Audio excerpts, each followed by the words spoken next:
are flourishing today. I'll begin, if I may, with a quick nod back to yesterday's programme, where we spent the best part of 2 hours taking some of the most powerful and important calls I've ever had the pleasure of listening to in the context of the murder conviction of the police officer who murdered George Floyd. The idea that we, I think, generously accommodated, that you could honestly and in good faith struggle with the concept of institutional racism or not know what it is, or even perhaps not even believe that it exists.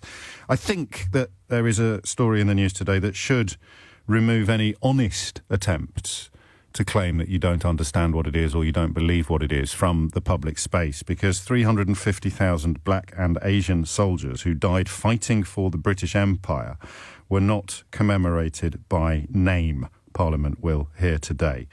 The Commonwealth War Graves Commission issuing a formal apology after it discovered at least 116,000, mainly African and Middle Eastern First World War casualties, may not be commemorated by name or at all. And the reason why this never happened was pervasive racism.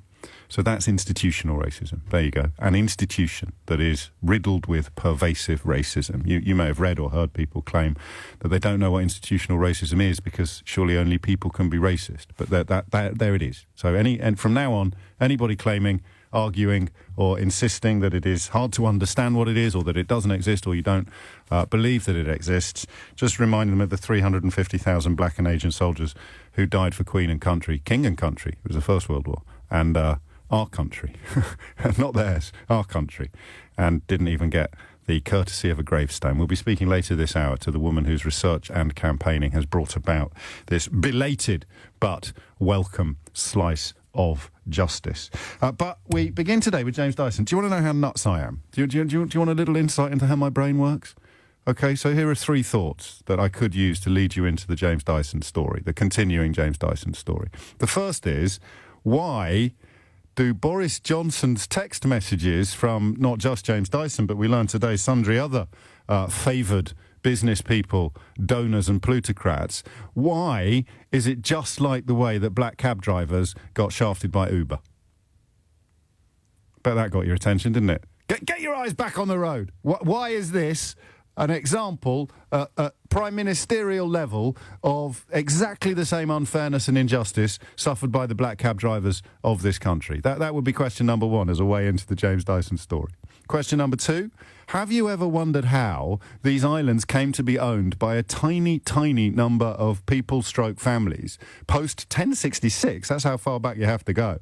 If you're new to the programme, I'm not one of those people in the British media who thinks you shouldn't learn more about your own country's history. I'm one of those people who thinks that knowledge is power, and power is good. But if you've ever wondered how a tiny number of families ended up owning almost all of these islands, while the likes of you and me and our ancestors and forebears couldn't even really dream of property ownership until, halfway through the last century, probably, then the James Dyson story and the response to it from some corners of the public will help you understand how we've ended up living in a country that is still largely owned by a tiny, tiny number of families, while, for the first time in living memory, younger people are finding it harder than ever and harder than their parents to get onto the property ladder.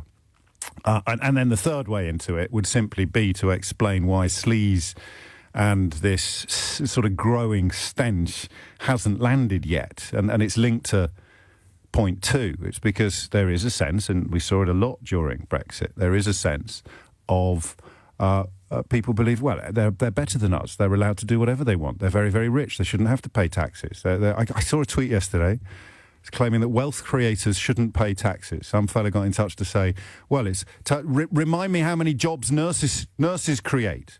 And you look at stuff like that, and it was normal, it was a real person.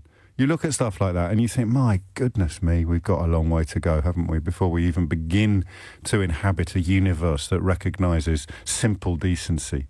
How many jobs do nurses create? Why shouldn't they pay a greater proportion of their income in tax than a billionaire entrepreneur who's shifted his production to Singapore does? But hey-ho. And then, of course, the fourth way into the story is the way I'm going to... I should probably explain, should I know, the reasoning behind those three positions before I crack on with the topic in hand and invite you to ring in? So, or shall I do that later? Do it as a hook into... I'll do that a little bit later, but you need to remind me, because you know what my memory's like these days. The word sieve springs to mind. It's leakier than Downing Street at the moment, my brain. So remind me later in the programme, Keith, I'm talking to you, to explain why Boris Johnson's text messages are the political equivalent of cab drivers getting shafted by Uber. Why the James Dyson story helps us understand how we've ended up in a country owned by a tiny number of families, while the likes of you and me couldn't dream of owning property until halfway through the last century, and why the sleaze isn't landing. That's linked. Because the way into it that I want to go is this. We didn't talk about it yesterday because there were so many people correctly and rightly queuing up to talk about George Floyd. And although I don't know if you've seen the story about the Olympics, I did wonder yesterday how long it would take before some invitations were issued to start attacking or poo-pooing the notion of taking the knee in support of Black Lives Matter. I didn't think it would be 24 hours, but there we are. So the protests that followed the racist murder of George Floyd prompted some people on the far right. Some of the stuff going on Fox News at the moment is absolutely disgusting. I played you that clip yesterday of one of their presenters having an absolute meltdown at the suggestion that Derek Chauvin behaved inappropriately. The white supremacism is, well, I mean, pretty much they're saying it out loud now. But I did wonder how long it would take before the taking of the knee began with Colin Kaepernick, of course, and then accelerated and grew enormously in the aftermath of George Floyd's murder. I wondered how long it would take before people started trying to poo-poo it again or attack it. It took 24 hours due to a nuanced story involving the Olympics, which we may touch on, but only for a moment or two, because it is our lives, your life, my life, that I want to focus on first. And that is why the Dyson story left me yesterday as I came off air with that tip of your tongue feeling. Do you ever have that? Of course you do. We all do. What is it? What is it? I can't. There's something I can't remember. There's something about this story that's really important, and I can't remember what it is. And it's my job to remember what it is. Your job's just to sit there and listen. Pay attention at the back. My job is to remember the important stuff, and I couldn't remember what it was. So it was fairly clear that, you know, if we live in a country where people have been successfully persuaded that, quotes, wealth creators, end quotes, shouldn't pay taxes and nurses should, it was fairly clear that this wasn't going to land yet in the way that Labour want it to. Starmer did a half-decent job at PMQs yesterday, but I'm afraid he missed at least 3 open goals. Some newspapers reporting, including the Mail, which is always significant, some newspapers suggesting that there is now a slight John Major-esque air to this administration, but I'm not so sure. I'd point you towards Johnny Mercer, who was a minister in this government until this week and then came out yesterday and explained how they're all actually liars. And you sort of go, yeah, well done, mate. You took a senior role in the Leopards Eating People's Faces party, and now you're surprised that they've eaten your face. You may have a little touch on that in a moment as well in the course of today's show. Mystery Hour, of course, at 12. But I remembered what it was. Nobody, because we covered this at the time, I don't know if you remember, nobody thought that Dyson or JCB were in with a prayer of coming up with viable ventilators. The confusion in the industry, the confusion in the sector, the confusion among medical professionals and experts in the field of ventilators were absolutely baffled at the time as to why these companies with no track record in the field, which is not the be-all and end-all of the issue. No track record in the field is not a prerequisite for being able to repurpose production lines and turn them into something that could produce ventilators. But you'd need some knowledge and expertise.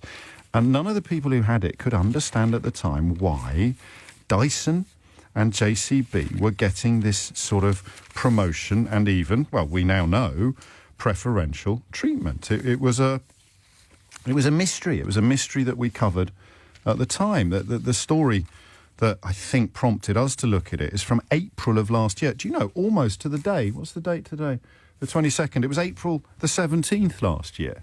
And I can't remember whether it was on that particular day that Peter Foster of the Financial Times came onto this programme to talk us through his article. But the article appeared under the headline, Muddled Thinking Punctures Plan. So great alliteration, that. Muddled Thinking Punctures Plan. Have to be careful with the plosives when you're using a microphone in a studio such as this, even without coronavirus and the attendant issue of waterborne particles. The plosives play havoc with our levels. I don't know what that means, but people like Keith talk about levels all the time. The plosives. A muddled thinking punctures plan for British Ventilator is part of the story. The other part of the story is out there today already, with one senior academic in the field saying we never really understood why Dyson and JCB were getting so much preferential treatment. Here it is. Andrew Farmery, who's a professor of anaesthetics at Oxford University. He was at the forefront of what was called the OxVent project. And he has explained or criticised the way that Sir James Dyson was given attention by the government despite having no clinical expertise. It's an astonishing story. He says the Dyson prototype was, quotes, never a goer, end quotes. And he says, and remember, he's only a professor of anaesthetics at Oxford University, so, you know, he's not very good at hand dryers or vacuum cleaners. But he says he believes that both Sir James Dyson and the Prime Minister both knew it wasn't going to actually happen. And, of course, it didn't happen. And it was predicted at the time that it would never happen. His theory is that the government wanted the ventilator shortage to be solved by UK PLC rather than, in his words, anonymous university nerds. This, of course, means that the government wasted time and money issuing this general appeal to anyone who could design a ventilator rather than using experts. And who was it that was deriding experts back in 2016? I forget. Who was it that said something about the country has had enough of experts? I'm sure he didn't end up in a senior role in the government that ignored experts when the potential ventilator crisis appeared on the horizon. I think his name was Michael Gove, but he's dropped right off the radar, hasn't he? He's got no power or position of importance these days. So rather than getting experts to brainstorm the problem, they wasted time and money on a sort of PR exercise. The OxVent flat pack ventilator, created by a joint team at Oxford and King's College London, just as that first wave was engulfing hospitals, it passed all the checks, all the regulatory checks, but luckily the demand for ventilators subsided in May after that first wave peaked in April. Here's the quote that is actually the crux of these inappropriate texts being exchanged by Boris Johnson and James Dyson. Many entrants to the challenge had no background in ventilator use and design and no understanding of the clinical problem. The Dyson proposal typified this. So, two cohorts of callers today. If you have any understanding of ventilator production and the relevant engineering issues, then that makes one of us, because I don't. But I'd love to hear from you, 0345 6060973, to answer the technicals of the question. And then the rest of us who can just look at this question from the outside, why would Boris Johnson be so keen to not only get involved but also offer preferential crony-ish treatment to companies that had, in the words of this genuine expert, no background in ventilator use and design? And I'll take any answer you have on that. Why do you think Boris Johnson, in March and April of last year, decided to treat people like James Dyson and the bloke what runs JCB as if they were potential saviours, potential ventilator champions, while effectively ignoring academics and engineers who really knew the field and really knew what they were talking about? OK? That's your starter at 10. 0345 6060 973 is the number that you need. If you know about this field, if you understand this field, front of the queue. If, like me, you don't, but you do quite like to speculate about political motivations, why would Boris Johnson ignore people who knew what they were talking about while offering, let's just say, preferential treatment to people who didn't, and specifically James Dyson and the bloke what runs JCB? 10:18 is the time. It's 22 minutes after 10 and you're listening to James O'Brien on LBC. 2 out of the UK's 3 main ventilator makers told the Financial Times in April of last year, that their contact with government officials only began in mid-March, around the same time that Johnson was rolling up companies like Dyson, JCB, Rolls-Royce, Airbus and Honda to sort of invent their own ventilators. Stephen Phipson, who was the chief executive of the manufacturers group, still is, I think, Make UK, said at the time that British companies would be better placed to make proven models that already existed under licence. So why do you think Boris Johnson was so desperate enough to actually change the tax rules for James Dyson to get involved? And although this didn't involve changes in tax rules, the bloke what runs JCB. Alicia is in Bath. Alicia, what can you tell us? Hi. Yeah, I'm as baffled as you are. Oh. I work for a ventilation company in the UK, and we had plenty of ventilators lined up ready to go and be used for the NHS. Right. And we had a couple of conversations with the Department of Health, and they weren't interested at all, even though the ventilator challenge was going on. And, ours were approved and ready to be used, and nope, they weren't interested at all. I mean, but this is almost unbelievable. I've got no reason to doubt you. I mean, obviously, I take your credentials at face value and in good faith. But you're saying that you had essentially a production line in place, and they didn't. We had them in the UK, yeah. And they barely returned your calls. So you had them here, and they barely returned your calls while Boris Johnson was doing favours for James Dyson, who. Absolutely. Most people, and you'll correct me if I'm wrong, most people close to the issue, close to the engineering challenges, didn't think he had a prayer of ever coming up with anything viable anyway. Absolutely. It is absolutely mind-blowing. And they did eventually get back to us, I think maybe 4 weeks or 6 weeks later. Yes. Said, yeah, OK, then we'll have them. And obviously, they'd already gone. So we'd already shipped them to Scotland and Ireland. Good grief. Came back to you after JCB and Dyson had failed to come up with anything, presumably, or I don't know what the timing was. The other thing that I'm, if he wanted to keep it in the country, so to speak, they wanted, if that was his sort of ideology, then I get it. But why, now that we've had this paper published about all the ventilators, where they came from, who made them, and where they went, and how many were bought, which is an official published paper, yes. Why have we bought so many Chinese ventilators at £50,000 a go? Bearing in mind, the average ventilator costs between £10,000 and £15,000 to buy. We have bought hundreds of these Chinese ventilators at £50,000 a go, and they were the only ones that wanted cash up front. Everybody else was happy to, be paid at a later date post-pandemic. I just find it all very bizarre and very. Could it possibly be linked in some way, if not specifically then tangentially, to the story today published by the anti-corruption campaigners Transparency International, who say that more than £2 billion of PPE and testing contracts were awarded by the government to companies with links to prominent Tories? I wonder, Alicia. I mean... Yeah, who knows? Who knows? The cynic in me wants to jump up and down and say it's blindingly obvious, but...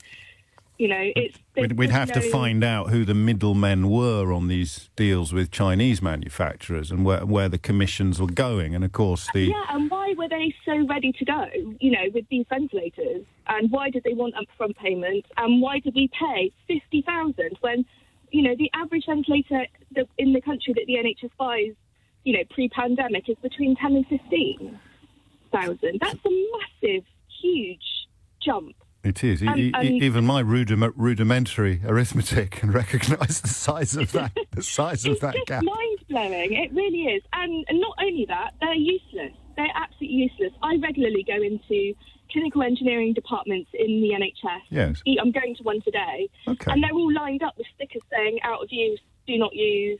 They haven't even lasted 6 months.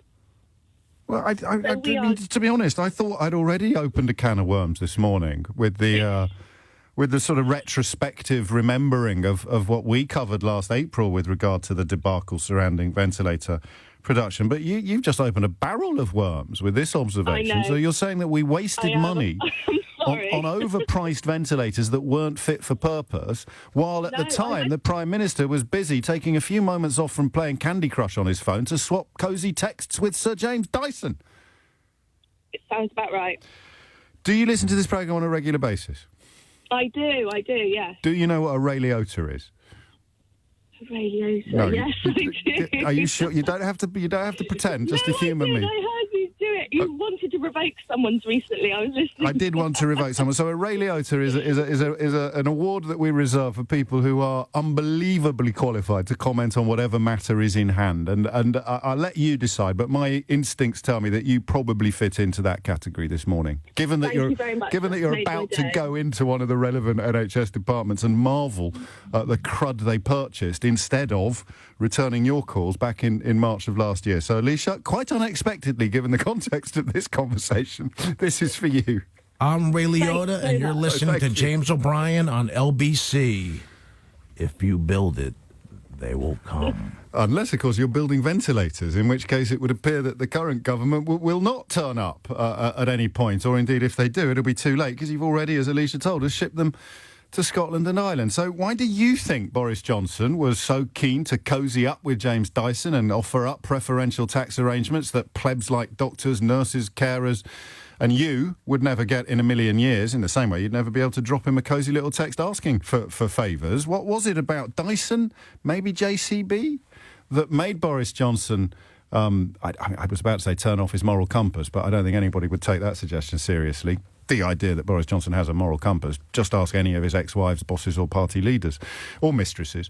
But what was it about JCB and Dyson that made him ignore the experts, ignore the academics, ignore people like Alicia, ignore people like the Oxfam programme who were actually producing stuff, and ignore the expert advice to focus on producing stuff that had already been designed under licence, instead of phoning up a bloke that builds diggers and a bloke famous for making vacuum cleaners and begging them to come up with some slap-bang wallop, brand new wizard wheeze? I can almost feel what the answer might be to that, but I'm just not quite getting there. And remember, I also have to solve the mysteries of why this story reminds me of both Uber and the Norman Conquest. It's coming up to 10:30. You're listening to James O'Brien on LBC. Should we go to the news a bit early? First time ever, is it? Almost. Thomas Watts is here now with your headlines. 10:34 is the time. Deborah Meaden, the dragon of TV law, has just tweeted, if you try to go through the correct processes, you are ignored. I had many people contact me about supplying PPE and ventilators who were unable even to get acknowledged. So it would appear that Alicia, our last caller, although richly deserving of her Ray Liotta, was far from alone. Margaret Hodge, former chair of the Public's Account Committee, told Newsnight last night, what we're getting to is an era where now it seems if you have the phone number of Rishi Sunak, Matt Hancock or indeed Boris Johnson, you can do business by text message. Which leads me to this rather nice text from Annette, which says, James, why on earth is none of this sticking? I've just listened to a phone-in on the BBC. What? Annette? Obviously, they don't go into as much depth as you do. Well, obviously, Annette. And most of the callers saw nothing wrong in contacting friends in industry and giving favours out to them. They were saying it happens all the time in business, and they won't understand that this is public money and rules exist to protect public money. Where on earth do we go? Are we too far down the rabbit hole?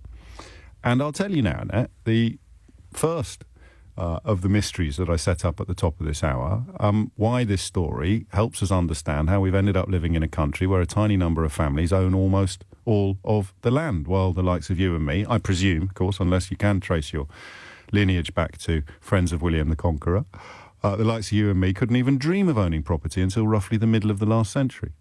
And the answer is that people think that the what were aristocrats and are now entrepreneurs, they deserve it.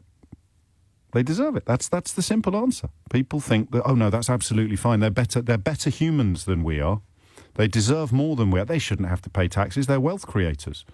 Nurses pay taxes, obviously. They just save lives, look after people, bring life into the world. But wealth creators who exist almost exclusively to enrich themselves, they're the best people.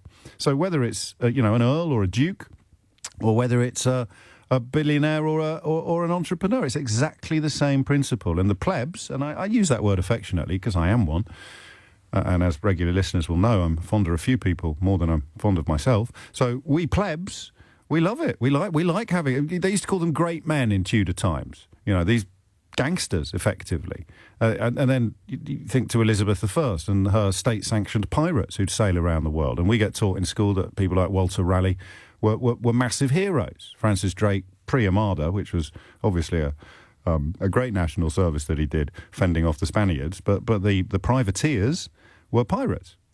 That's why they don't want to teach history. So there's your answer. That's why it reminds me of the Norman invasion, the Norman conquest. There is literally baked into our bloodstreams in this country an idea that they're better than us. The rich man in his castle, the poor man at his gate. God made them high and lowly, each one to his estate. We used to sing that at school, Annette, and that is how they get away with it. The rich man in his castle, James Dyson, the poor man at his gate. Nurses. That's it. So when people ring phone-in shows to say this is absolutely fine, I've got no problem with this whatsoever, it's absolutely marvellous, he was only trying to protect his employees.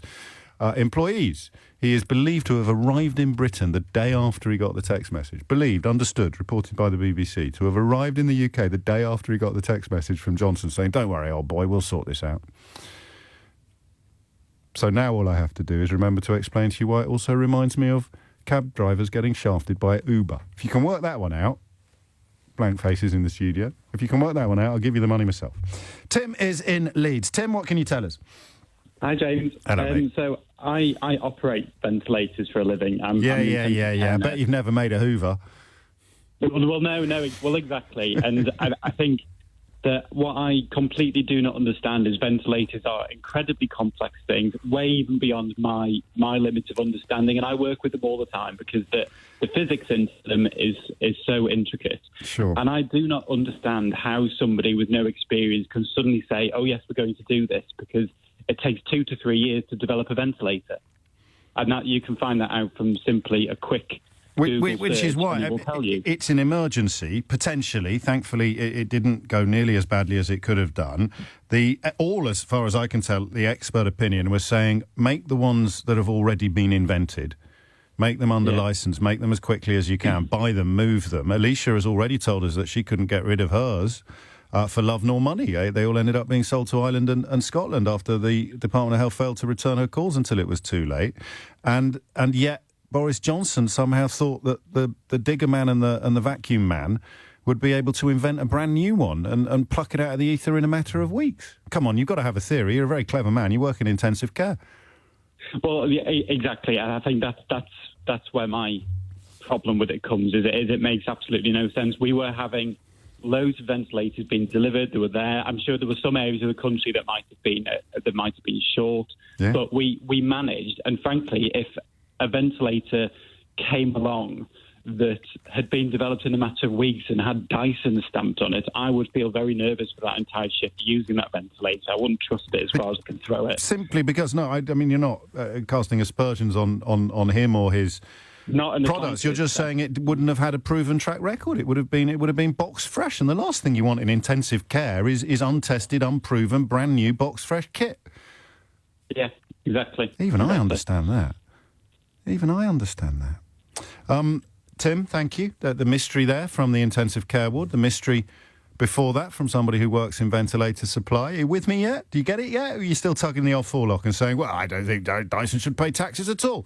How quickly have we gone? You remember I said to you, if this story was about anything except football, they'd be queuing up to tell you why the big business people should be able to do whatever the hell they like. I said that to you on Monday and Tuesday of this week, right? It's now Thursday, and they're queuing up to tell you that big business people should be able to do whatever the hell they like. Oh, I hadn't even spotted that. We need a kind of ding sound effect, don't we, for the little light bulb going off above my head. Speaking of sound effects, can you get the Alleluia ready? Because I've got a feeling that we might need it in the course of the next few minutes. That's just it, though. Do you remember? I said to you on Monday and Tuesday, of course you remember, I said it until I was blue in the face. I bombarded your ears with the observation that they would absolutely be defending the football club owners if they were in any other field of commerce. Of course the richest people should. These are big business people. They should. We can't expect them to obey the rules that the little people have to obey. Free market, free enterprise. You're stifling innovation. You're standing in the way of wealth creation. Anything except football. Fast forward to Thursday, the European Super League is toast. And people are queuing up to say that business people like James Dyson shouldn't have to obey the same rules that the rest of us do. There's absolutely nothing wrong with special contacts with the Prime Minister, and he's a great force for good. So why was Boris Johnson so keen to ignore experts, ignore people with experience in the field, ignore people with track records, ignore people with ventilators, and focus instead on the Dyson fella and the JCB bloke. 0345 6060 973. Patrick is in Orpington. Patrick, what would you like to say? Hi, good morning, Hello, James. mate. Yes. I think the reason was Brexit. I think you might have got it. By Jove, Patrick, I think you might have got it. Am I right in thinking that both Dyson and JCB, two of the very, very few companies that were, in favour of vote leave, are the two that you're mentioning this morning? I think you may. All that we needed for the holy trinity of head cases would be the bloke from Wetherspoons claiming he could knock up a ventilator out of redundant beer pumps. Then you'd have the hat trick. And then you'd have the hat trick.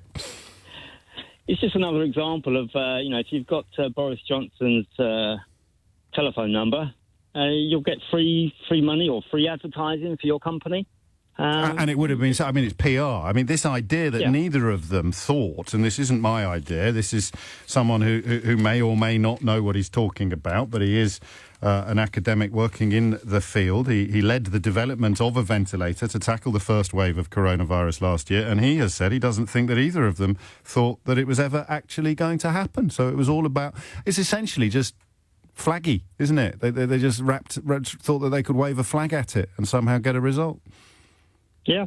Yep. I'm glad you've come on a little later in the programme, because if I'd had to pull out the hallelujah earlier, it might have rather shot our fox. And isn't it amazing that you come on after an intensive care professional and a ventilator supply professional, both expressing utter bafflement at why this happened? And the answer, do you want to say it again and see if the hallelujah is still working, Patrick?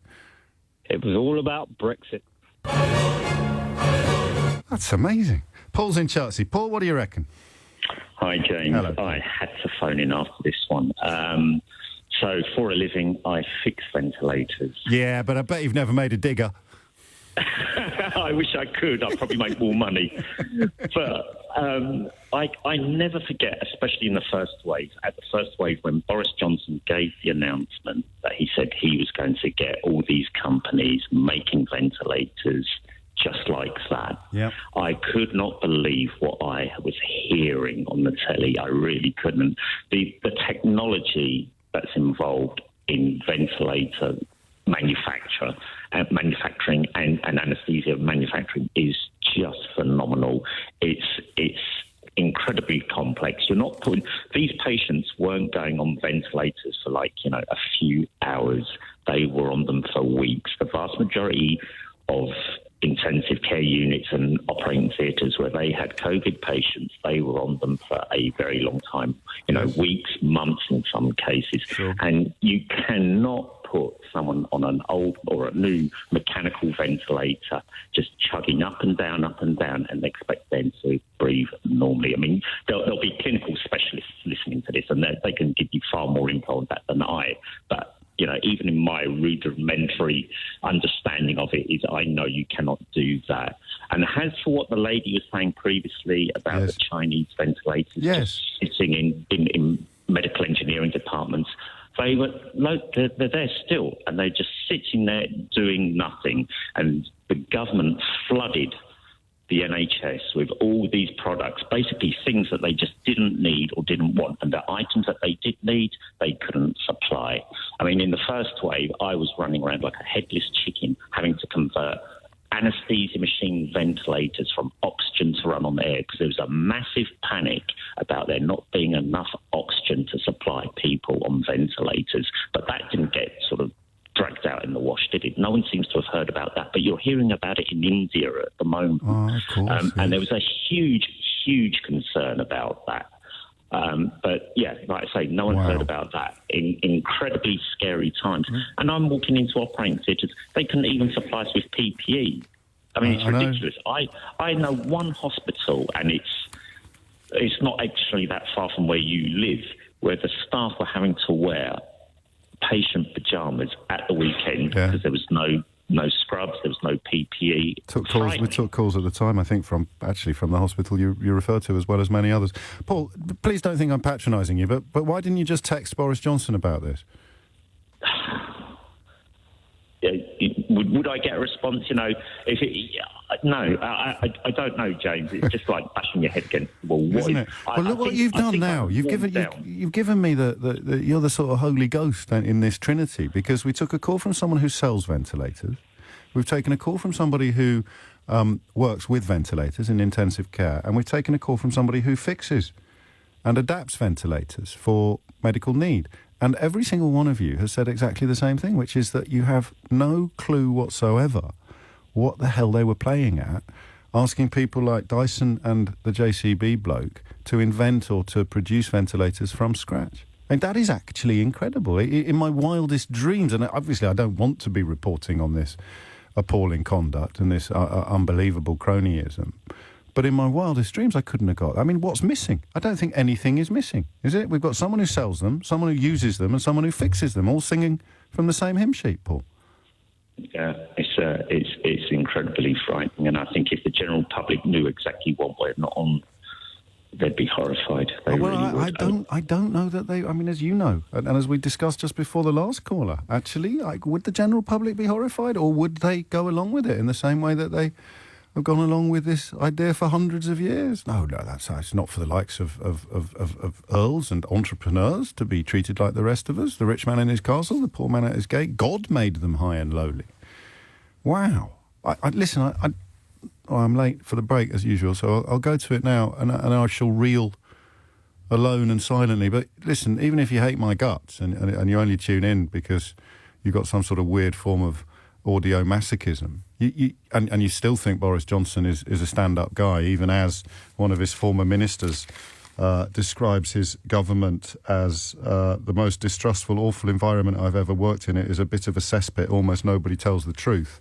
Flipping lefty snowflake Johnny Mercer, Conservative MP and former Conservative minister. You've got to come on. One day, even a stop clock is right twice a day, right?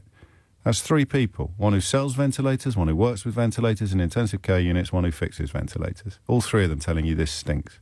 But hey-ho, doff cap, tug forelock, vote Johnson. 10:53 is the time. You are listening to James O'Brien on LBC. I just want to stress that although we're having fun with this ventilator story, I mean, it's deadly serious. And I use the word deadly very, very advisedly. But, you know, it's the beauty of the time that we spend together is that we can bring light and shade into almost any conversation. I think I'm going to struggle to bring much light into the next one. Yesterday, you probably heard me expressing a degree of disgust at people who still profess not to understand what institutional racism is, or to indeed believe that it exists. And again, I use the word disgust advisedly because it's as plain as the nose on your face, especially in the current climate of bogus culture wars and white supremacism now being spoken out loud. So this story involving the Commonwealth War Graves Commission is an amazing illustration of exactly what institutional racism is. Some 350,000 people, potentially, who died in defence of the British Empire have been, well, left uncommemorated, not even named in many cases. And the scandal, the tragedy, has only really been addressed and rectified as a result of a television programme presented by my friend and colleague David Lammy, produced by Uplands TV, which is the production company run by David Olusoga. And the mission they were on, and indeed she contributed to the programme, grew from research and work done by a woman called Michelle Barrett, who is a social theorist and an expert on the social and cultural history of the First World War. And I'm very proud to say that Michelle joins me now.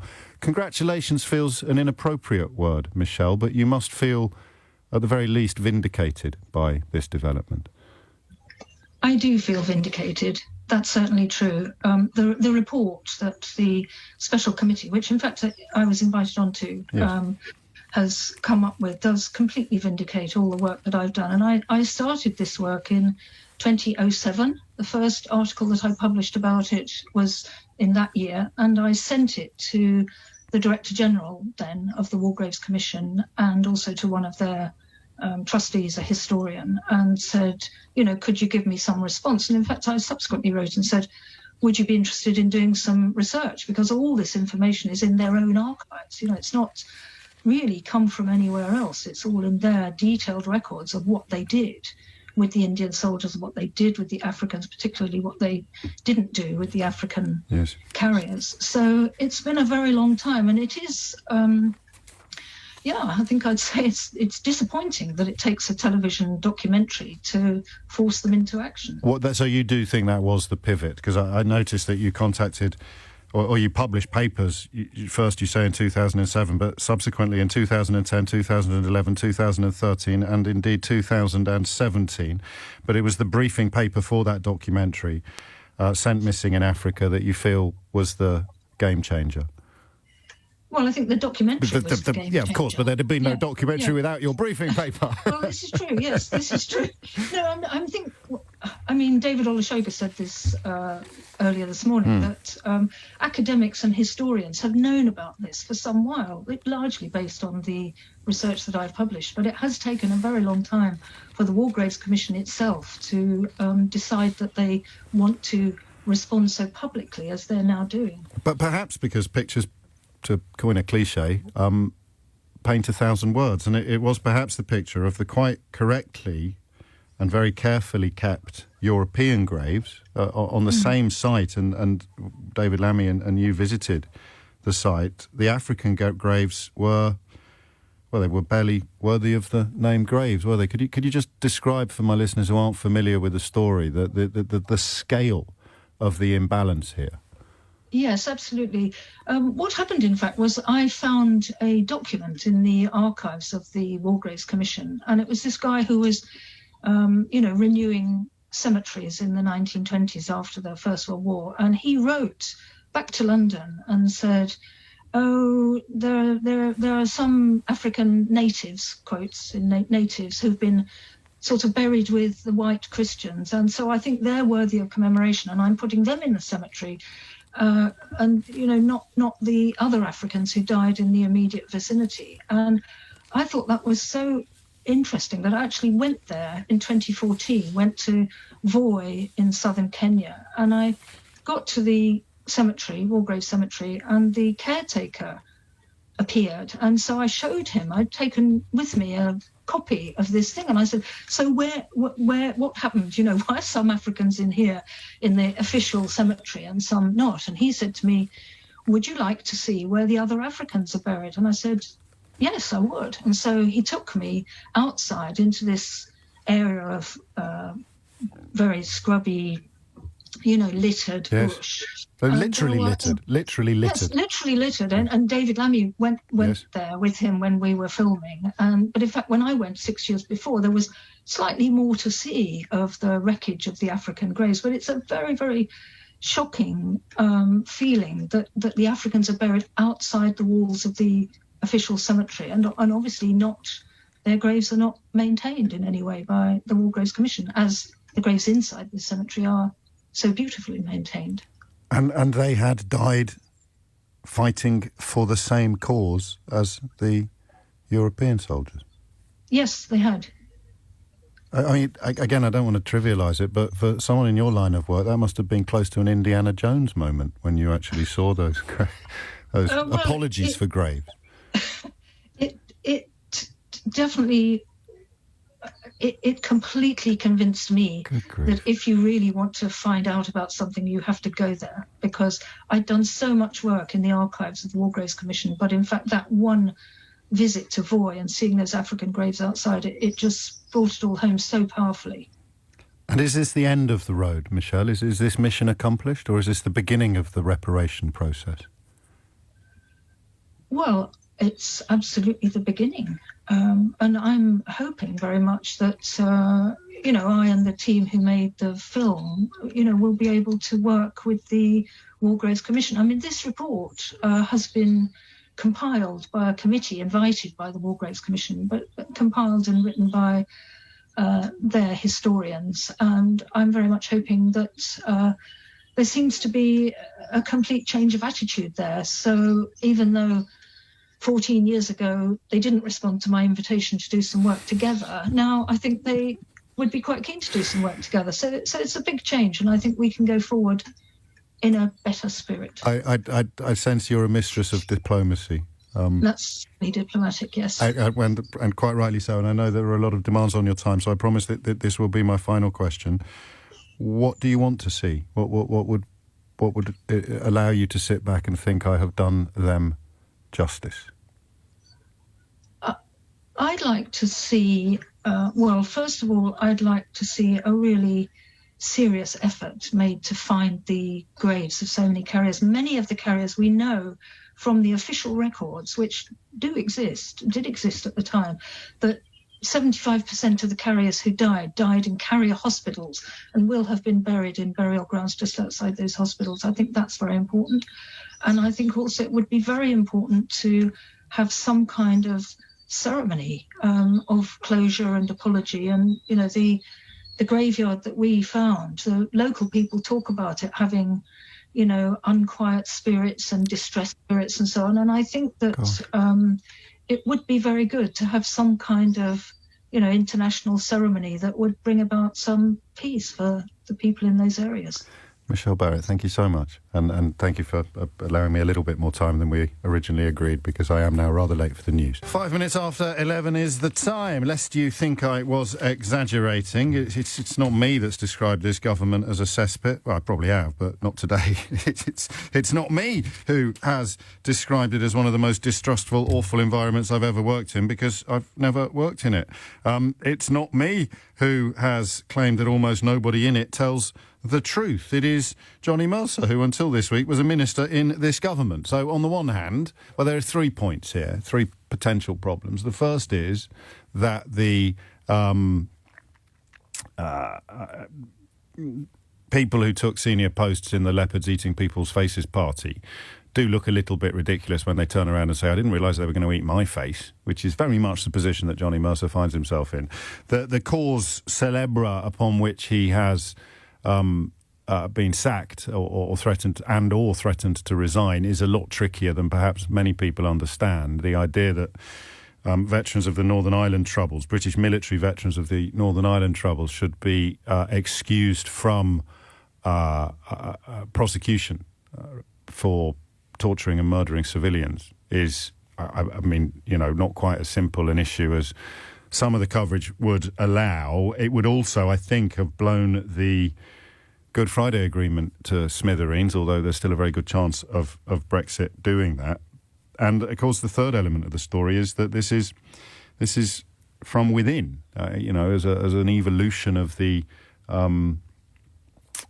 Leopards Eating People Faces point. This is someone inside, someone who was part of Johnson's leadership campaign, certainly a prominent supporter of it. And here he is turning around less than 2 years after that election victory, describing it as a distrustful, awful environment, a bit of a cesspit. Almost nobody tells the truth. 7 times at the dispatch box, he says, I promised to bring forward legislation to prevent what he calls injustices in this area, and every time it did not happen. I didn't deliver on what I said I would, but you supported Boris Johnson, Johnny. A fish rots from the head down, mate. You support a government built entirely on lies. You can't really expect Keith to get his violin out when you find out you've been lied to. That's how I would see it, anyway.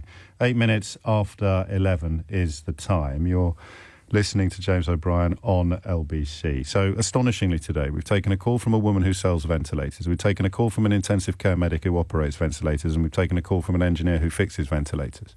And they are all, like the senior medic who led the development of the so-called Oxvent project, utterly baffled as to what the hell Dyson was doing anywhere near this project, this proposal, let alone securing special dispensations on taxation legislation from Boris Johnson and Rishi Sunak. Do you want the Uber thing yet, or shall I take a couple more calls before I explain to you why this has echoes of Uber? For me, at least, I could have got it completely wrong. The more I egg the pudding, the more likely I am to embarrass myself subsequently. But we shall find out. 9 minutes after 11 is the time. Robin is in Stour-Port-on-Severn, where there is a rather nice fun fair, which I presume at the moment, Robin, is kiboshed by COVID. Well, actually, hello. Hi, James. Hello, mate. You weren't expecting that introduction, were you? I do apologise. No, I've taken you by surprise. Not quite. No, you know, as a fellow White Forester, Yes. I'd like to say thank you for taking my call. It's been a long time listening, and it's good to speak to you. Likewise. Yeah, I speak from a company in Worcestershire who you may well know, and it doesn't matter really, called GTEC. Yeah. Oh, gosh. Yes. Well, I mean, the GTEC were part of this story, weren't they? At one point, GTEC suggested that I think I saw the word hoax in the way the government was behaving. You said that it was so weird, you thought it might be a hoax. No, I speak as a customer services advisor studying for a law degree. Okay. And so I'm not speaking on behalf of GTEC. Of course you're not. There was a point last year when, early March, where the ventilator crisis happened, and it was just, everyone could create a ventilator, and I think GTEC did. Yes. Our owner did create a ventilator. It was Heath Robinson in its outlook, but it was done within 4 days, and then Worcestershire NHS Trust said, yes, actually, we'll take this on. This looks good, bring it in. And then instantly, Dyson had this text message with Boris. They were told to stand down. Don't make any more. Don't carry on with this project. Were they told why? Because other manufacturers were going to be delivering. Now, if you look at the wider context, and it's something that is avoided the news, I think, that Dyson has not produced any Ventilator. Ventilators, sorry. That's all right. A bit nervous. Ventilators. Post this offer. So actually, there was a point where you think that Boris may well have realised, hold on, I've just sent... There's a fella in Worcester who's actually made one. There's a guy who's made one and actually produced a blueprint online that anyone in the world can make for about 150 quid, I think it was. I remember. It's not ideal, but if things were absolutely desperate, then this would have been a resort, wouldn't it? And when you're moving heaven and earth, you look at the best possible option, don't you? And if the best possible option is texting your friend saying, yes, we'll give you a tax break if you bring your friends over from Singapore back to the UK to make something which we're not going to do, but it looks really good optically because it's a Dyson, wonderful-looking machine, and I can stand next to it with a flag and Priti Patel potentially, and say, this is British-made. We've beaten this. If we can get something homegrown and don't forget, these are the people that wanted to put a Union flag on the AstraZeneca vaccine, which is, I think, as Swedish as it is British. Absolutely. Then I mean, people were dying at that point, not in their droves in this country, but we were seeing the terrible scenes from Italy. And Johnson, in the absence of another explanation, Johnson was thinking, wouldn't it be great if we could get a prominent Brexiter to come out of this with a win, even though I'm yet to speak to anybody qualified in the field who thought he had a cat in hell's chance of pulling it off. Of course, absolutely. Why would you ask a vacuum cleaner manufacturer in Worcester to make a ventilator? Yes, exactly. When there are ventilator experts in the field who are saying, let's make our ventilator under license. But actually, no, hang on, James Dyson, he's a bit low on rent this week. Let's pop him over and see what he can do. It's an odd didn't one. buy any in at all. Nothing turned up in the end at all. And thankfully, the emergency never occurred. So even your boss's, as you describe it, Heath Robinson invention, which could have been almost like a sort of wartime analogy there, wasn't needed. But the fact that he was told to stand down and stop actually working on them is it's a little bit strange, isn't it, Robin? Let's think about it. Go on. A year ago, we were looking at field tents in New York City. That's right. And we were thinking, actually, this could be the way forward. So anyone who can make anything that can provide oxygen at the right level. You'd at least have kept them. A few people are suggesting this is a scoop. This was reported at the time, as Robin would attest, and there is my daily reminder that the media that supported Brexit does not want you to know the truth about anything, not just the truth about Brexit. Robin, thank you. Leslie is in Gloucester. Leslie, what would you like to say? So my kind of point is that there's a lot wrong with everything that's gone on, so please do not think that I'm sticking up for Boris, or who is literally one of the worst people I can probably think of. How dare you? Or Mr. Dyson. But the company itself, so I've got someone in my family who works there. The company itself isn't necessarily focused on vacuum cleaners. It's focused more on air filtration and purification and the movement of air. And I think that's why they came out thinking that they were likely or possibly able to help in this whole thing, because at the time there was quite a lot of stress on the fact that we weren't going to have I have to put a caveat here that even if you're right, it is on the proviso that he could secure these special tax arrangements directly from the Prime Minister. Yeah, and I think and the whole thing was, it seems that they've been trying to say that the tax things was actually for people that they were going to bring over, the specialists that they were going to bring over to come and work at the company, as opposed to the larger company itself. The BBC reported that Dyson himself is understood to have arrived in this country the day after Johnson promised to sort everything out for him. Do you know, and I don't want you to dob in any family members, do you know how many senior Dyson staff came over to work on this? No. It'd be good to find out, wouldn't it? Can you make some calls for us? Yeah, but I do know it was all hands on deck. Right. It cost the company 20 million, which... Well, I've seen that figure. Again, I'd like to see where that came from. What was it spent on? It was spent a lot on prototypes and the cost of staff. So wages that were already being paid, in other words? Wages that were already being paid, but essentially it was like everybody was being put towards working on those. Did we ever see any prototypes, do you know? Yes, there were prototypes. Whether they were any good or not, I've absolutely no idea. And we turn to the man who led the professor of anaesthetics, no less, who spearheaded the Oxvent project. He says, in his view, that the prototype that you refer to was never a goer, and in his view, Sir James and the Prime Minister both knew it wasn't going to actually happen. You would dispute that with, of course, all the caveats that we've already established. You think they honestly did think they had a cat in hell's chance of pulling something out of the bag?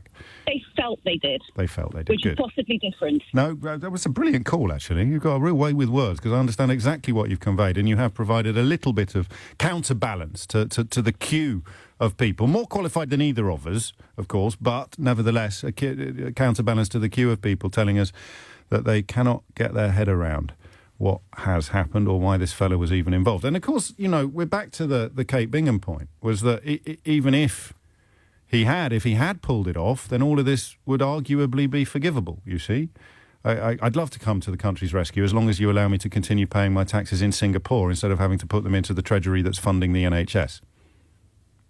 Oh, well, OK, yeah, well, I guess we're a bit desperate, so you can carry on paying your taxes in Singapore rather than putting them into the treasury that's actually funding the NHS during this time of national emergency. That's fine if you come up with it. So you gave Kate Bingham a blank chequebook to go out and buy up vaccines like they were going out of fashion, and it worked. If it hadn't worked, the dobbing out of a blank chequebook would be pretty bad behaviour, but it worked. So, I mean, that would work as a counterbalance as well.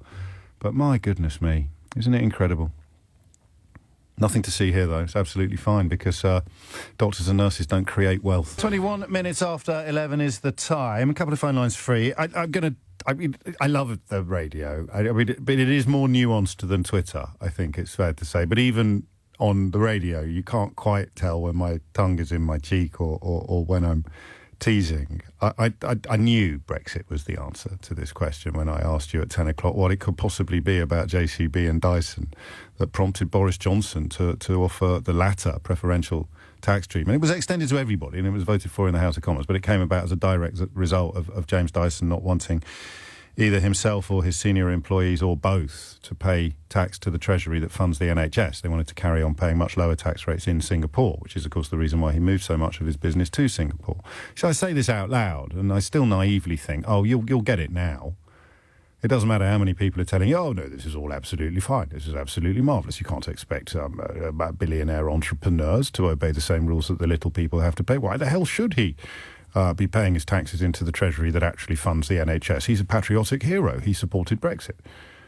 But it still stinks, even if it's crystal clear. But a few of you sweetly, and that sounds a bit patronising, but I promise you it isn't, rather sweetly, I replied to one of my favourite contributors who answered the question and explained what had gone on. I had to say this was actually a rhetorical question for the likes of you. I'm dumb, but I'm not that dumb.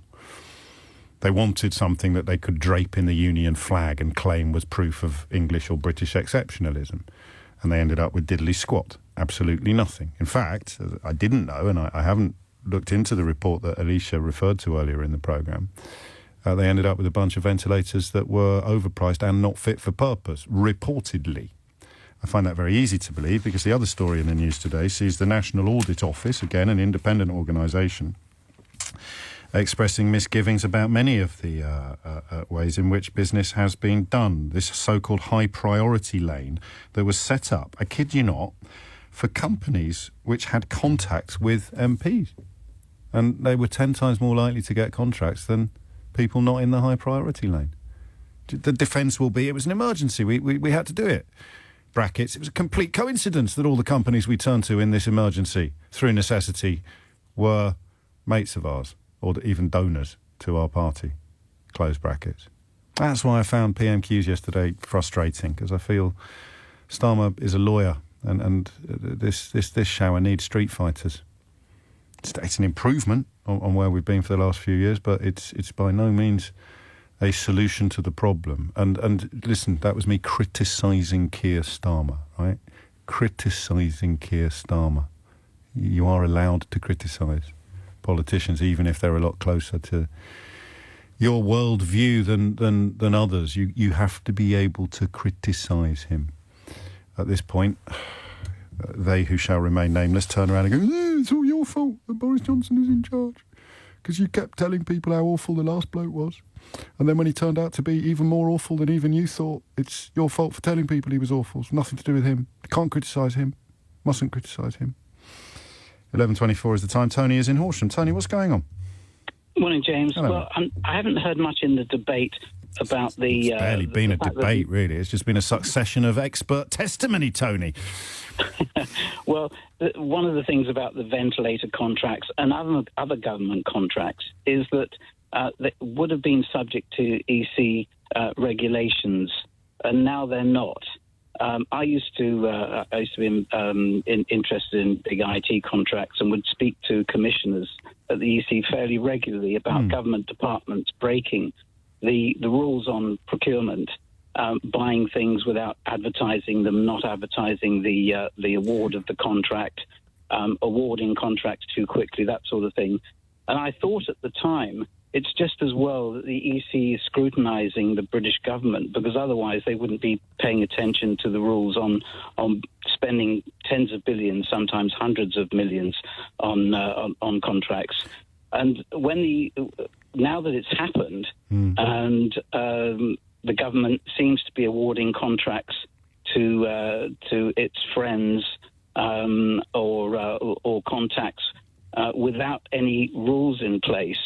I wonder whether that was a factor in the debate in the going for Brexit in the first place, because it leads me to think, well, I don't think that's much of a mystery, is it? I mean, was Brexit linked to the idea that pro-Brexit politicians should be able to do more favours for their mates? Exactly. Oh, exactly. Yeah. And that's a concern, because there are only rules in place in the British government now. They're guidelines. There's nothing to stop ministers or government departments awarding contracts to people that they want to join when they've left government. At least the EC was there as a barrier, setting. Well, don't be ridiculous. We've got standards, and we've got an independent advisor on the ministerial code and all that. Oh no, hang on, we haven't. They're not enforceable. No, we haven't even got one. He resigned in protest after Boris Johnson swept the Priti Patel bullying report under the carpet, and he hasn't been replaced yet. And of course, I know you know this, but lest anyone be confused, last year we were still under these rules and regulations. So all of the vaccine stuff and all of the procurement stuff was done it was during the transition period when we were still subject to EU legislation. And the legislation you described is designed to make sure that the best person got the contract, that you couldn't give preferential treatment to a company that was based in Birmingham over a company based in Berlin, because it would actually cost taxpayers more to give it to the company based in Birmingham than it would in Berlin, and there are, I think, Tony, emergency exemptions which would be covered by coronavirus. So you could say, no, we've got to move quickly. This is an emergency. This is an act of God type territory for insurance companies. So the rules are temporarily suspended. But you're suggesting that now we're out, good and proper, or bad and proper, if you prefer. There aren't any rules anymore. No, because at least you had something called accelerated procedures, which was a way round the rules. But you still had to explain it. Yes. Now you don't. Now there are just guidelines, and they're not enforceable. So if you decide to give a contract to your next door neighbour, if you decide that. Oh, I don't know. Your pub landlord, maybe. Pub landlord, exactly. Top of my head, just a figure of speech. There's nothing to stop you. At least when there was, you could go to the EC, a company that felt that it had been unfairly excluded from the shortlist could at least complain to the EC, and they would look into it, and the government departments would know that there would be scrutiny from the EC if they awarded a contract to a minister's neighbour or pub landlord. So we could call that a deterrent against dodgy behaviour. Exactly. And that deterrent has now gone. Exactly. And it's quite frightening. If, for example, this report from Transparency International, 2 points. One to support what you just said. Ministers ignored legal advice to give a failing company a test contract. Ignored legal advice, leaving taxpayers with an £87 million bill for tests that did not work. Pigeon pest controllers and yoghurt makers were granted huge contracts despite having little previous experience in PPE production. So that's point one. Point two is that the report says only a select group even knew about this VIP lane, with those politicians in the know confined to one side of the house. It is our conclusion that the system for handling PPE offers was preloaded with bias. If you were a company in a position to provide PPE, Deborah Meaden has tweeted this morning that she knew several who couldn't get arrested. Where would you go now to complain about this unfair treatment, Tony? Well, I mean, to who would you appeal for justice? Well, I think that the above all this, the reason all this is happening is because of something that Peter Oborn's written a lot about, which is the secrecy of government, which goes back decades, if not hundreds of years. And as now perhaps government is more secretive than ever. Therefore, when ministers do what they want to do, they know that there's not going to be scrutiny for a long time. Sometimes the NAO might report a year or two later, but even then, ministers will say, well, the NAO report's out of date. So there's always an answer. And I think the scrutiny of government at this stage is probably less than it's ever been. Independent scrutiny, that is. Then we all should give thanks that so many journalists and newspapers are holding them to account every day, speaking truth to power all the time, and absolutely picking over the fine detail of what they claim has happened in every area of public life. Tony, am I right or am I right? Trying to, yes. One at a time. It's 11:30. Thomas Watts has the headlines. 25 to 12 is the time. Mystery Hour on the way at 12, which will be welcome because it's a murky old day, isn't it? £2 billion worth of PPE deals for firms with Tory links. This is a report. And I need to tell you something, actually. I've probably mentioned it before, but I should stress again that I am trying wherever possible to take these stories of cronyism and what many people see as corruption. I'm trying to get them from newspapers that are generally supportive of the government and indeed of the Brexit debacle. So this is the Daily Mail, for example, today. More than £2 billion of PPE and testing contracts were awarded by the government to companies with links to prominent Tories, a damning report has found. And this is the Daily Telegraph. Without that brave woman with a phone, this is going back to yesterday's coverage of the George Floyd murder, all we would have had was a police report, something we suggested on the programme yesterday, and their Washington correspondent Nick Allen today contends that indeed without that phone, then Mr Floyd, who'd been accused of using a fake $20 bill to buy cigarettes, would have seen his murder go unpunished. The original police report, as I told you yesterday, moved from the suspect being put in handcuffs to officers noting that he appeared to be suffering medical distress without mentioning, even in passing, the 9.5 minutes that Chauvin spent kneeling on his neck. So I like, because I know sometimes if I say it's in The Guardian, then very stupid people go, oh, it can't be true then. And by very stupid, I mean gullible.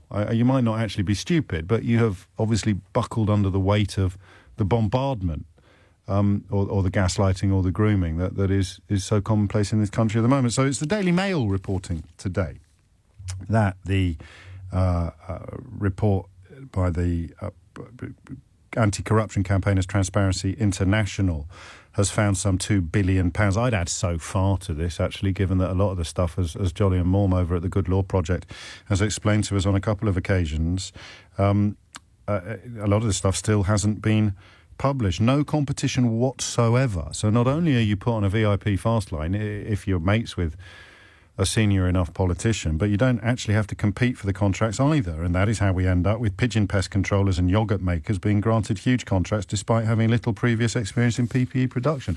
I suppose, going back to our caller from Gloucester, you have to at least acknowledge that building air purifiers or hand dryers or hoovers is a lot closer to building ventilators than making yoghurt is to making PPE.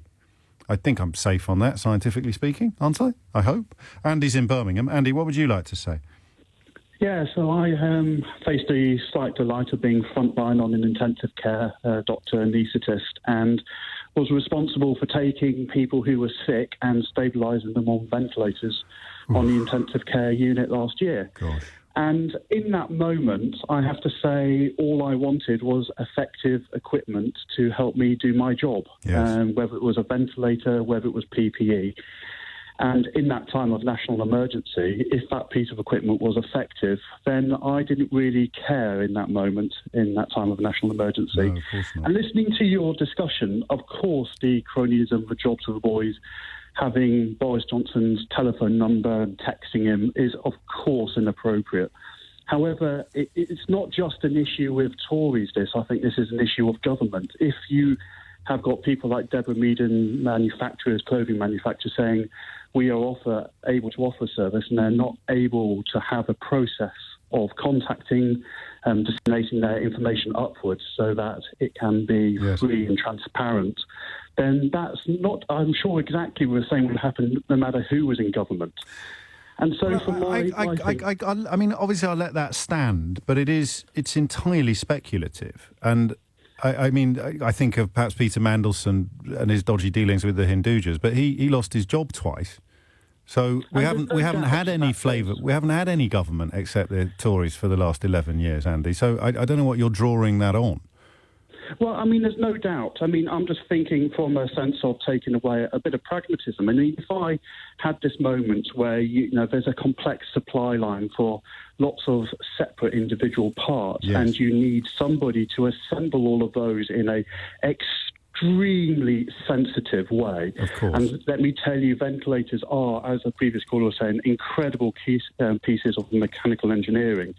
If a manufacturer gets in touch and says, we are happy to provide that service, then you would be mad not to keep that person or that organisation online to support you in a time of national need. Which leads me to the caller who was working for GTEC at the time, just down the road from you in Worcestershire, and who apparently had come up with something that worked and got told to stand down and keep quiet. So... that is folly, and of course, well, Dyson was offered tax breaks to carry on producing what turned out to be nothing. Well, it's interesting, the Dyson thing, and, having the process where you're sending text messages as the official way of contacting government is, of course, wrong, and I think that's what should come out of this. What is the process of up and down dissemination of information and the transparency? But in that moment where Boris Johnson, who hasn't been leader for that long, is faced with that happening, then I think in that moment, could I criticise him for saying I'll keep Johnson, for keeping Dyson online? I wouldn't particularly criticise him. No, but of course you have to criticise him if he was treating other companies with arguably better cases worse. Yeah, I mean... your whole argument is built upon desperate times call for desperate measures. So why the hell would you go after a digger manufacturer and a Hoover bloke when there's a fellow up the road and there's a woman in Cambridge who's got a warehouse full of ventilators and she can't get her calls returned by the Department of Health? And then I'd steer you towards today's report from Transparency International, which says that this VIP lane that you got put on if you had the right contacts with the right politicians from the Conservative Party not only allowed you access to contracts without competition, but also gave you a 10 times better chance of getting a contract than if you weren't in the VIP lane, exacerbated by the very simple fact that most companies didn't even know it existed. So your arguments in an open and honest universe, your arguments would be unassailable. But we live in the opposite of an open and honest universe, and I do take issue with your suggestion that everybody else would behave the same, because you'd need to provide me with evidence. I'm not saying everyone behaved the same. I think what I'm saying is, as a front line in that time of need, you wouldn't care where it had come from. Yeah, because I'm looking at the patient and the person in front of me, and what's important is that patient and that person. And if I had an effective piece of kit to use, then in that time, there was a little sense of pragmatism that I would want to. I think we agree. I think we agree. All of your arguments, are powerful and salient, but they are, unpicked by the fact that companies better qualified to produce the goods were being left out in the cold.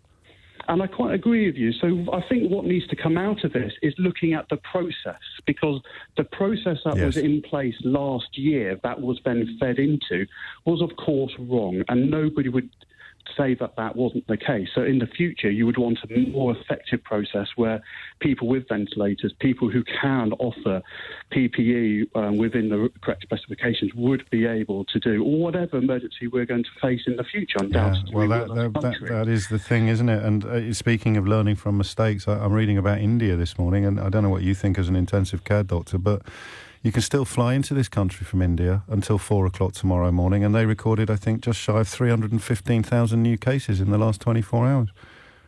I mean, and again, that debate about how closely we followed our borders. But given the fact that Boris was, and I'm no defender of him or cronyism or George Boys, and, my upset about people having a direct line to somebody is palpable.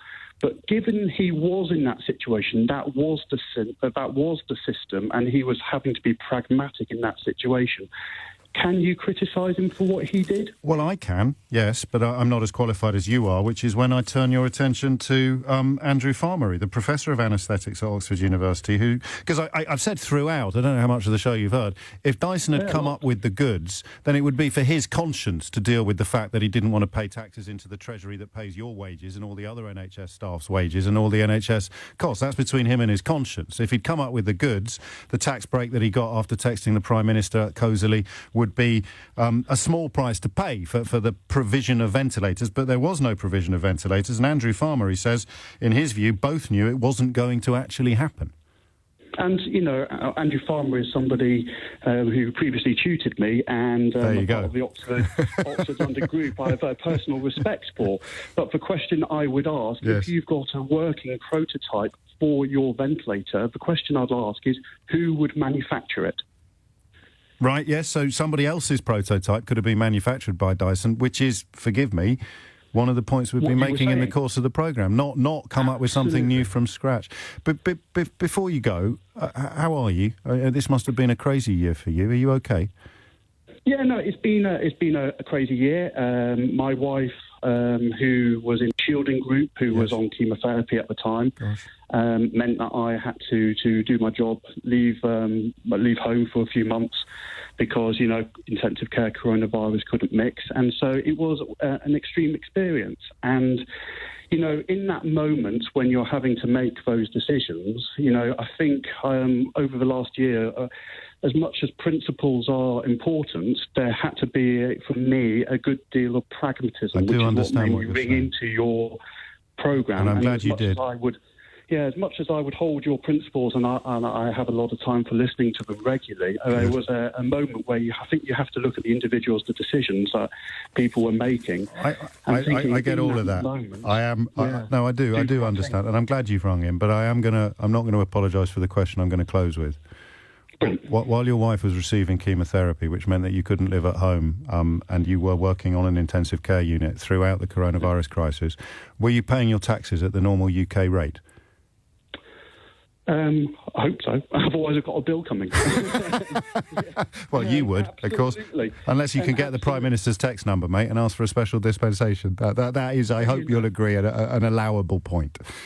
Yeah, no, I think it's fair. But equally, maybe if I had a gripe with that, there should be an appropriate process for me to feed up the information. And I think that's what needs to be learnt for the future. Top man, and thank you for everything you did. And I hope is your wife on the road to recovery? Has the chemotherapy been Yeah, no, it's a very good question. Thank you. I had an all clear last Friday. Well, that was a perfect point to end a wonderful call. Andy, thank you so much. It's 11:46. It's 11:51 after speaking to Michelle Barrett earlier, and if you missed that interview, it was a bit special, wasn't it?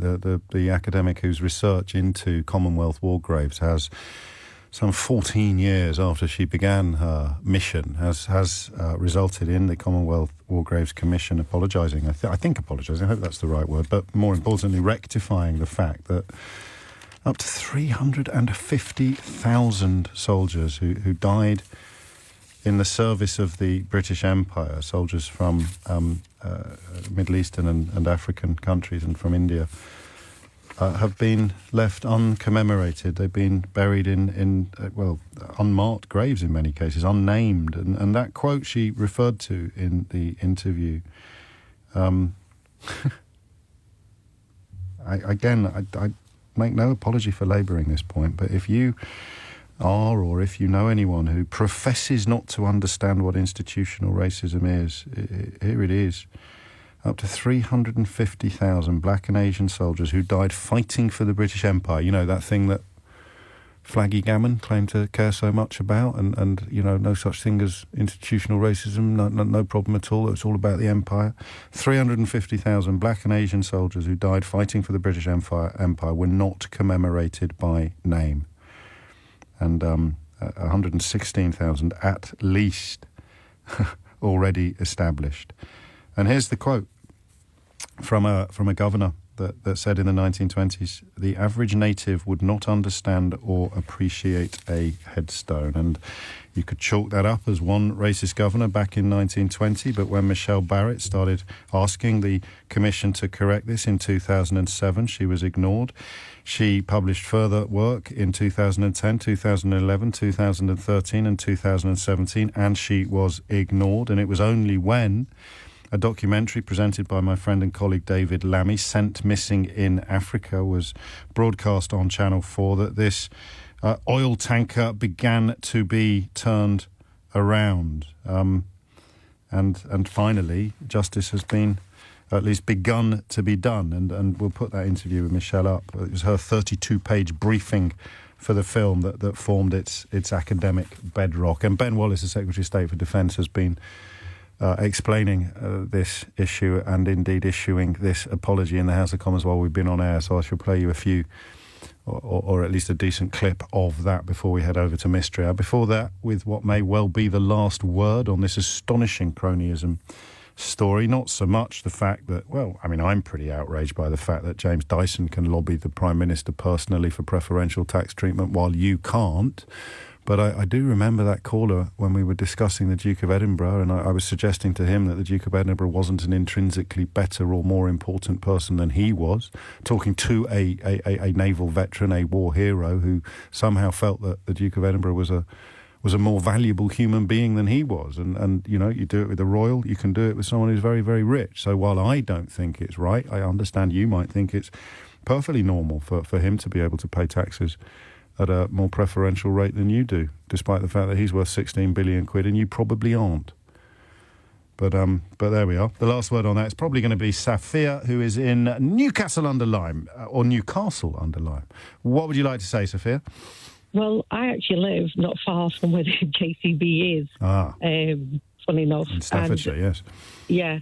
And I think, well, this has been going on for so long that now it needs to be accountable, and we as the public should make it accountable because it's our taxpayers' money.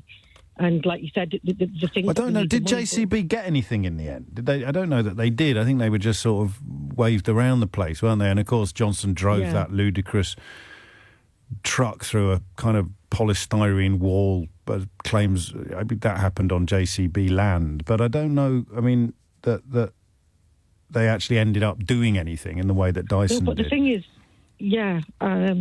but the thing is that's actually happening. It should, and you know, you text a friend. You never text, do you know what I mean, business-wise either. Do you know what I mean? How much more is this going to keep going? Because we've seen how they spend their money and their personal money, well, you know, taxpayers' money, when they're, you know, for expenses, and everything just is about them.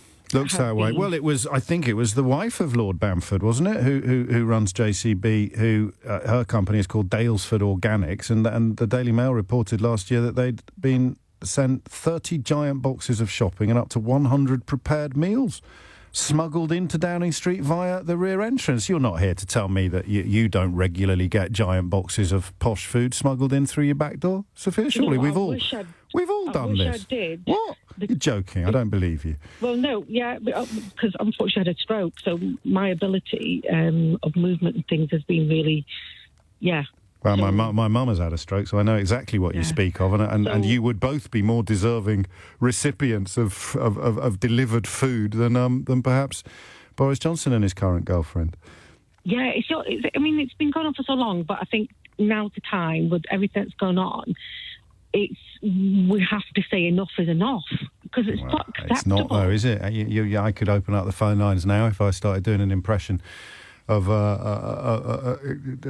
up the phone lines now, and I could form an orderly queue of people saying nothing to see here, doesn't matter at all, absolutely nothing wrong whatsoever, it's all absolutely fine. You know how it works. Well, this is the thing that just, you know what I mean, that I do know keeps on going on. I know. But obviously there's many of us who would question, and I never voted for him, and I'm glad I didn't vote for him, because I don't like his personality, I don't like the way he approaches things. How dare you? Well, He's a lovely man. He's a lovely man. Well, just ask his former wives, party leaders, employers, partners, mistresses and colleagues. They all speak so highly of him. His former headmaster, his former bosses, they've all got nothing but praise for him. That time he had to resign. That time he had to resign as a shadow minister after lying about having a mistress. He's never done that again, has he? It's not like he ended up with another mistress. Oh my gosh! I don't even know what women see him. Well, you found the right radio programme, Sophia. That's all I can say to you. And you have actually reminded me of the final hook and tease that I hadn't shared with you on the course of the programme. It's coming up to, Sophia, thank you, it's coming up to 11:59. Mystery Hour is on the way. So this might not work. It's had 2 hours to percolate, and I think it works. So I wondered whether or not Johnson had broken the ministerial code on this. And I think at least in the spin, not that it matters, because there's no independent advisor on the ministerial code anymore. He resigned after Boris Johnson swept his report into Priti Patel's bullying of colleagues under the carpet. But if there had been, and this was referred to him, the point is that if a politician, if a member of government is in contact with business people, then there is supposed to be a civil servant present at all times. The top civil servant, Simon Case, is reported in the Times today to have urged Boris Johnson to change his phone number because of the amount of people contacting him personally, potentially seeking to influence policy decisions. He's also signed up to something called the Signal messaging service, which lets users erase messages automatically after a set period of time. So the accountability and the transparency that Sophia and many other callers today have called for is still a long way off. So, I mean, also, he's had this phone number for more than a decade, so goodness knows how many girlfriends have got it, and he probably, or possibly, or potentially, or allegedly might be worried about them not being able to get in touch with him whenever they want to. So the argument I've seen is that texts are exempt from the bit of the code that says you can't do these conversations without having a civil servant present. If it happened in person or even on email, then the ministerial code would say that you have to have a civil servant present. But texts are exempt, which to me is like that judge who said that if you hail a cab using your phone, you're not actually hailing a cab. So Uber is not in contravention of the terms and conditions that black cab drivers enjoy. So exclusively in the past, hailing a cab by putting your hand in the air was the preserve of the black cab trade, right? Uber came along. It's even called a ride-hailing service. And yet the court found, when the case was put before it, that you're not actually hailing a cab in a way that undermines the exclusivity of the black cab trade. So for me, it's the same. Boris Johnson's not breaching the ministerial code because he didn't have this conversation in person, he had it by text. Oh. Uber users are not hailing cabs because they didn't hail a cab by putting their hand in the air, they hailed a cab by pressing a button on their phone. And I think on reflection, that works quite well. And if it doesn't, well, you've run out of time to tell me because it's mystery hour after this.